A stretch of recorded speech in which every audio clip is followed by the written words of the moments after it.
Assalamualaikum warahmatullahi wabarakatuh, sahabat Islam semuanya.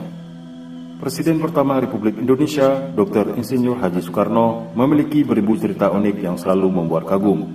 Tidak hanya dikagumi di dalam negeri saja, namun Soekarno merupakan sosok yang juga sangat dikenal di berbagai negeri, salah satunya di Arab Saudi.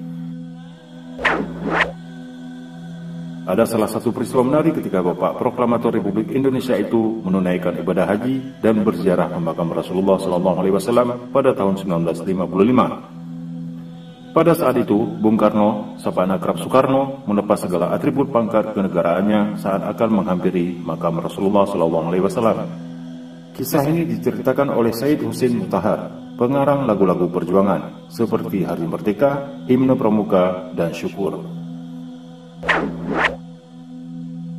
Pada tahun 1955, di tengah panasnya pemberontakan DITII, Soekarno menunaikan ibadah haji ke Tanah Suci.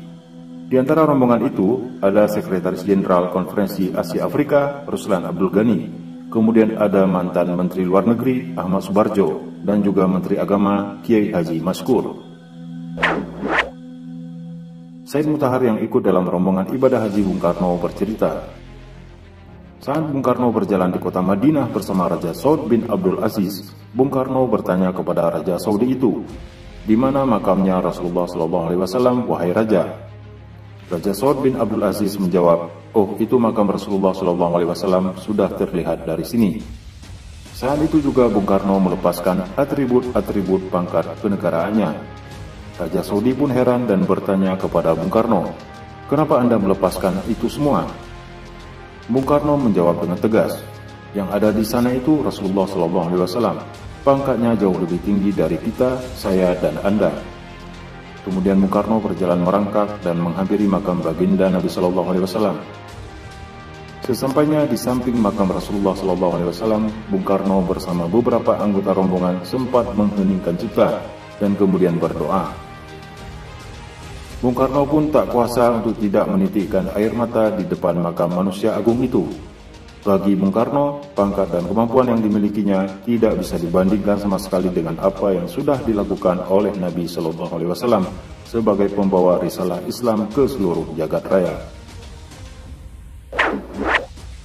Dr. Soeharto, dokter pribadi yang ikut serta dalam rombongan haji Bung Karno, menuturkan, di sana rombongan diselimuti keberuntungan.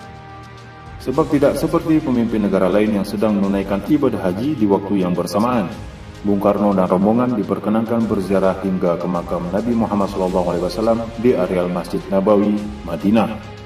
Ketika itu, sang proklamator disambut sebagai tamu kehormatan oleh Raja Saudi, Saud bin Abdul Aziz Al Saud. Sejak saat itu, hubungan antara Indonesia dan Arab Saudi menjadi erat. Kedatangan Bung Karno disambut langsung Raja Saudi, Saud bin Abdul Aziz Al Saud. Sebelum pulang ke Indonesia, Raja Saud bin Abdul Aziz memberikan hadiah istimewa kepada Bung Karno berupa mobil Chrysler Crown Imperial. Mobil itu pula yang dipakai oleh Soekarno selama berada di Arab Saudi.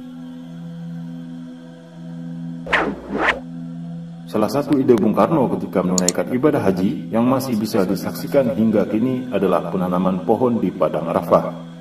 Bung Karno pun memberikan bibit pohon mindi kepada Raja Saud, yang sekarang disebut sebagai pohon Soekarno. Wallahu a'lam bishawab.